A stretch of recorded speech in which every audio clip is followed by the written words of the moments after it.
রূপা fashion সিটিজের second outlet opening ceremony ছিল সেই দিন।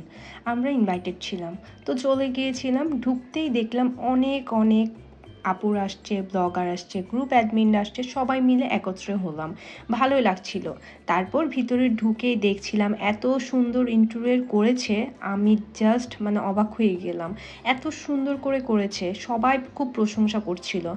এই আউটলেটটাও অনেক বেশি সুন্দর করে সাজিয়েছে। এটা হচ্ছে তোমাদের মিমির পাশে, একদমই গিয়ে তোমরা ঘুরে আসতে পারো। তারপর এখানে কেক কাটার টাইম চলে আসছে, আমরা সবাই মিলে কেক কাটিং করলাম। এখানে শ্রদ্ধেয় স্যার ছিল, উনি আসলো অ্যাজ এ চিফ গেস্ট। দেন ওনাকে দিয়ে কেক কাটিং করে দেন আমরা মেয়েরা আলাদাভাবে কেক কাটিং করলাম। এটা ছিল নাকি ছেলেদের জন্য, আর মেয়েদের জন্য ছিল পিঙ্ক কালার একটা কেক। এটাই হচ্ছে মেয়েদের জন্য। খুব ভালো লেগেছে বিষয়টা। যাই হোক, তারপর আমরা সবাই মিলে এখানে কেক কাটিং করলাম। এখানে স্মিতা আপু ছিল, জুহি আপু ছিল, সঞ্জিদা আপু ছিল, শিয়া আপু ছিল, তারপরে আরও অনেকেই ছিল। ভালো লাগছিল, সেদিন সবার সাথেই দেখা হয়েছিল। এই দিক দিয়ে আমার সুইট বোন রাফিয়ার সাথেও দেখা হয়ে গেল। তারপর এদিক দিয়ে তো এই পাগলি তো আমাকে পেলেই হবে। ও আমাকে বলছিল বড় করে হাঁ করো, পুরোটা যেন খেতে পারো। দেন আর কি একটু মজা করছিলাম, আমিও একটু ওকে খাওয়াই দিলাম। বললাম বেস্ট উইশেস রূপা, অনেক অনেক হ্যাপি হয়েছে আমি তোমার জন্য। এবার চলো কী কী কালেকশন ওর শপে গেলে পাবা। এখানে ছিল ব্রাইডাল চুড়ি থেকে শুরু করে নর্মাল চুড়ি সব কিছু।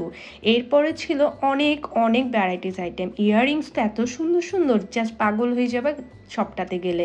এরপর কিছু ব্র্যান্ডেড ব্যাগ ছিল, যেগুলোর কালেকশন খুবই সুন্দর ছিল।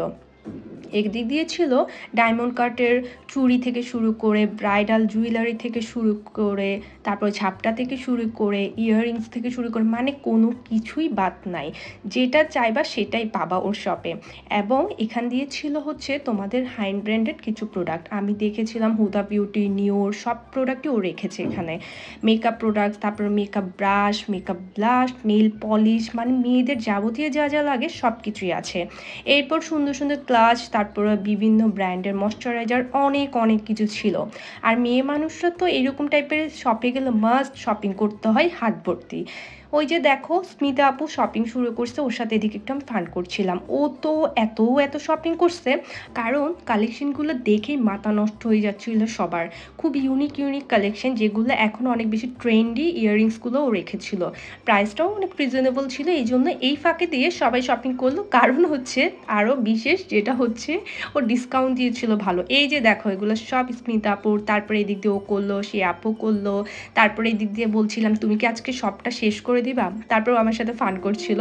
যাই হোক, এদিক দিয়ে আমরাও চেষ্টা করেছি টুকিটাকি শপিং করা, তাহিন আপুও করেছে। তারপর আমাদেরকে নাস্তা দেওয়া হলো, খেয়ে ব্যাক করলাম। থ্যাংকস।